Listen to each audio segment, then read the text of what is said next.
და ამ წუთებში ვლადიმერ ბედუკაძე თავის საქმესთან დაკავშირებით ბოლო დღის განმავლობაში განვითარებულ მოვლენებზე პირველ სატელევიზიო კომენტარს აკეთებს და თქვენ შეგიძლიათ ეს პირდაპირ ეთერში მოისმინოთ. გენერალ თამაზაშვილზე, ირაკლი ღარიბაშვილზე, რომელმე ჩართულობა მათი ამ პროცესში და დანაშაულება მათი და თამაზაშვილის ჯგუფი, რომელზეც საარჩევნებში გამარჯვების შემდეგ ნაციონალური მოძრაობა დაადასტურებდა ბრჭყალებში მთლიანი ამ პროცესში ქართული ოცნების ჩართულობას. უკაცრავად და თუ უმადურობა უნდა მივიღო ამისთვის არ ვაპირებ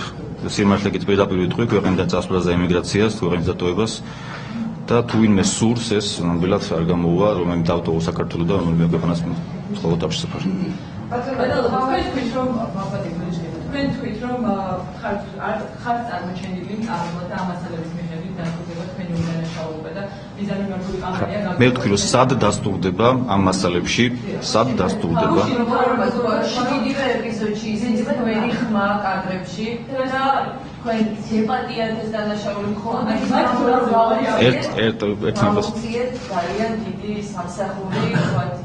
ამ თქვენი მასალების გამოდანის რომ მას შემდეგ ეს აღარ ხდება. მხოლოდ ამის გამო, თუმცა ეს არ ნიშნავს იმასო, რომ მისი ხმა არის მის კადრებში და შვიდივე ეპიზოდში ის არ ფიგურირებს. ანუ განვახსენებ ამას, თავად პროკურორი ამბობდა, რომ პროკურატურას არ წაუდგება ბრალდება. უბრალოდ მათ განსაკუთრებული თანამშრომლობიდან გამომდინარე გააფრთხილებს თქვენთან საპროცესო შეთანხმება ისიც გათავისუფლების სამართლებრივი პასუხისმგებლობიდან. ან თქვენ თავს არ მიიჩნევთ დანაშაულს? არა, მე თავს არ მივიჩნევ დანაშაულს, ეს თლიანი გამოძიება დაწყებული იყო მხოლოდ და მხოლოდ ერთი მიზნისკენ მოხდა იყო ჩემი დისკრედიტაცია. ნებისმიერ მოწმეზე იყო ზეწოლა, თავდაპირველად, ნებისმიერ მოწმეზე დაწყებული ბორის ფაროლავადან ლევან ხალაძე ნებისმიერ მოწმეზე იყო ფსიქოლოგიური, ფიზიკური ზეწოლა, ორმე მიიღოთ აღიარებითი ჩვენება და დაედასტურებინა ჩემი და ბატონ ირაკლი ღარიბაშვილის კონტაქტი და კავშირი, თითქოს ფინანსურ გარიგებასთან დაკავშირებით, თითქოს ეს იყო მხოლოდ ერთეული შემთხვევა, ხდებოდა მხოლოდ გდანის მეროს საპრობილეში, ხდებოდა მხოლოდ კონკრეტულ ერთ პერიოდში და დანაშაულე ჯალად რომელსაც დღეს დღე ვერ ივიწყებს და ორგანიზატორი მთელი ამ პროცესი რაც დღეს დღემდე ვერ ივიწყებს სააკაშვილი და მართლ იცით რა ვინ საუბრობს არა უკაცრავად მე ამას ვერ დავეთანხმებ პრემიეს არ საუბრობს ჩემს დანაშაულებს დანაშაულებაზე და არ საუბრობს თუ ვინმე უნდა ჩემი დაპირისპირება იცით არსებულ ხელს არ გამოუვა მე ძალიან დიდ პატივს ვცემ და პრემიერ-მინისტრს მე ვიმაჩნია რომ ბატონ აბიძინომ გადაარჩინა საქართველოს უოჭველი დაყუპვისაკენ საერთოდ მიექანებოდა და მიყავდა ბატონ თვითონ ქვია პრეზიდენტ სააკაშვილის ქვეყანა და მე მადლობელი ვარ ჩემი ქვეყნის გადარჩენისა თუ ვინმე უნდა დაპირისპირება ჩვენ შორის რაღაც განხეთქილების ჩამოგდება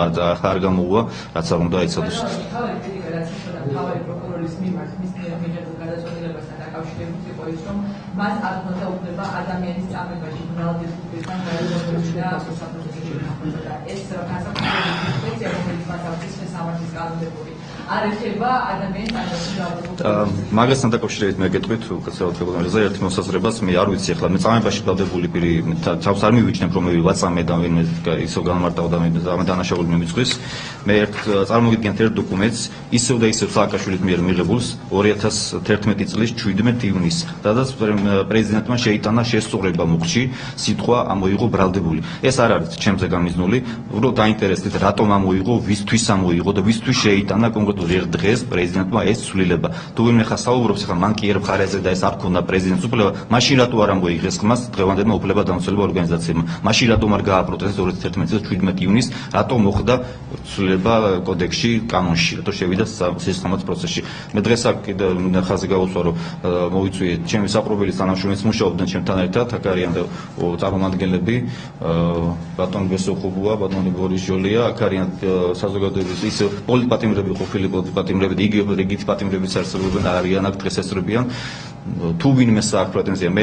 ხაზგასთვის დაღვნიშნო მე ვიყოფებოდი მხარდასაჭერ ღონისძიებაზე შეხვედრაზე სახელმწიფო იყო დაახლოებით 100 ადამიანი დარბაზში არანაირი მორალური უფლება არ მექნებოდა ამ ადამიანს გვერდში დავდგომოდი ნებისმიერ ადამიანს კითხეთ მე ნებისმიერ პატიმარს კითხეთ ვინც გარეთ არის ვინც თავისუფლებაზე ვინც თუნდაც შიგნით არის მე რა როლი მივიძღვის იქ პროცესებში ანუ მე Rolpatimiz გარდა არსებობის სხვა პატიმრებიც, რომელთა წამებაშიც გადაგახორციელდა იმეინაში მაგააკეთა განცხადება, რომ თქვენ ზეწოლა საფრთხით სწორედ მიპასუხებთ, რომლებიც ითვლებოდა ნეგატიურ პატრონულ პატიმრებად. გარდა ამისა თქვენ ამბობთ, რომ მტკიცებულებები არ არსებობს ჩემს წინააღმდეგ. რა პასუხს გასცემთ იმ ჩვენებს და იგივე პრესაში გამოფხიზნებულ წერილებს, პატიმრების წერილებს, რომლებიც სწორედ თქვენ გადანაშაულებენ გაუპატიურებასა და წამებაში. მე პასუხი უკაცრავად გავიგე პასუხი გავეცი პასუხი ოქროპერიძესაც გავეცი პასუხი მეორე ყოფილ მჯარდებულსაც გავეცი პასუხი და ჩემი ადვოკატი საუბრობს შეტანილია სარჩელი ორივე თუ სამ ადამიანს წინააღმდეგ სასამართლოში პროკურატურაში და მე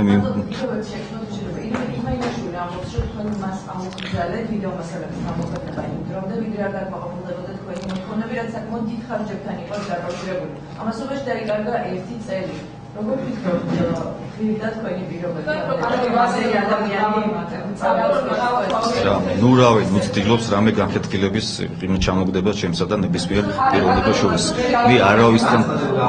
თავი კრიტიკა რაც იყო ქართული მიმართებაში იყო ის რომ თუ 2011 წელს იყო აღმოჩენილი ეს კადრები და გამოტანილი ციხე და რატომ დაიკარგა ის 1 წელი შეიძლება ძალიან მეორე პატიმრის გადარჩენაც იცი მე რომ დავებოდა ამ კადრების გამოტანა და გადარჩენა ადამიანს არც გამოვიტანდი არავინ არ მავალდებულებდა მე ამეღო ეს ნივთი და გამომეტანა საპრობილედან ეს არ იყო მხოლოდ ჩემი მიზეზი ეს იყო ერთიანი უკაცრავად მათქმევინეთ კი ბატონო მე ვადასტურებ რომ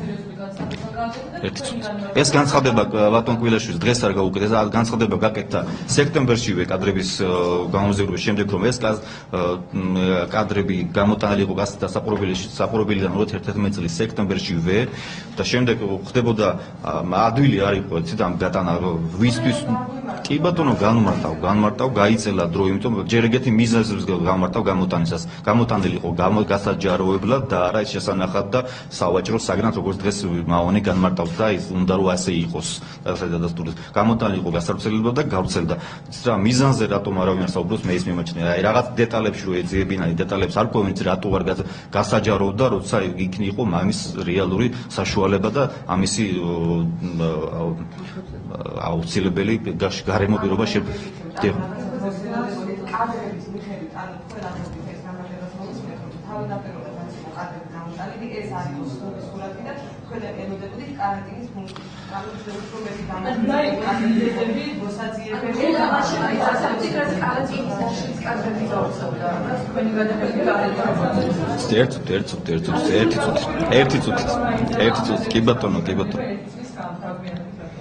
კი ბატონო ეს არ იყო ერთიანი ხოლო ჩემზე დამოკიდებული მე განმარტე ამ საქმეში იყო ჩართული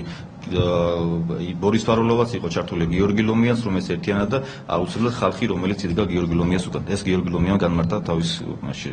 გამოსვლაში აუცილებლად გქონდა ჩვენ გადაწყვეტილი რომ გადაგვეღო დაგვიფიქსირებინა უფრო მეტი კადრები საპრობილედში შემოწმებასთან დაკავშირებით და ეს მოახერხა კიდევაც დათააკობიამ გადაიღო ეს კადრები და სწორედ მე ვადასტურებ რომ ამ კადრებმა აღიარებინა პრეზიდენტს სისტემური დანაშაულობის კრახი და უბრალოდ თუ არ გადავიდა რომ არა ეს კადრები მხოლოდ ჩემი კადრები რომ ყოფილიყო შესაძლებელია რაღაც ეჭვი რომელიც დღეს არსებობს და რომელიც პრეზიდენტი კულტურებს საუბრობს რომ აი ეს არის დადგმული კადრები და მონტაჟებული კადრები უფრო მეტი რაღაც გასაგანი ყოფილა მაგრამ ამასაც ვერავინ არ დაამტკიცო დადგმული სწორედ ამიტომ არის მოსული დღევანდელი პატიმრები პოლიტიკა ის დაადასტუროს არ იყოს ერთეული შემთხვევა და იყოს სისტემური ხასიათი არ ხდებოდა მხოლოდ მერვე საპრობილედში ყველა საპრობილედში ერთიანად გადადებული გავრცელებული სცენი გავრცელდა იმ პერიოდში როდესაც მოხდებოდა ყველა ამ პროცესის მონაწილე პირის უსაფრთხოების უზრუნველყოფა და გასვლა ქვეყნიდან ელემენტარულად გავრცელება იმ პერიოდში, როდესაც იქნებოდა საქართველოში ბორის ფარულოვაც, აკობიაც, ლომიაც და სხვა მონაწილე პროცესის გამოიწვევდა ამ ადამიანების აუცილებლად ელემენტარულ ფიზიკურ რაღაც ლიკვიდაციას ყველაზე დიდ შემთხვევაში. რაც განხორციელდა კიდევაც ცდილობა იყო კიდევაც ბორის ფარულოვას მისამართით.